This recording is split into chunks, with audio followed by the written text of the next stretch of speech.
Рассматривали доказательства стороны обвинения. В оккупированном Крыму состоялось 64-е заседание суда по делу Ахтема Чийгоза. Адвокат Николай Полозов заявил, что на предоставленных фотографиях видно, как представители так называемого народного ополчения пришли на митинг раньше назначенного времени.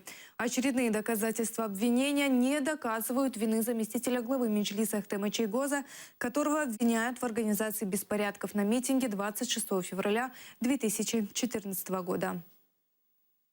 Они заняли значительную часть площади внутреннего двора, фактически препятствуя реализации участниками митинга Меджлиса крымско-татарского народа своего права на свободу собраний, провоцируя на ответные негативные действия со своей стороны. На фотографиях был замечен лидер партии «Русское единство» Сергей Аксенов, который присутствует рядом со своими ополченцами. На некоторых фотографиях мы видели Чийгоза. Чийгоз находился в правой части внутреннего двора, совсем в другом месте от линии соприкосновения ополченцев и митингующих.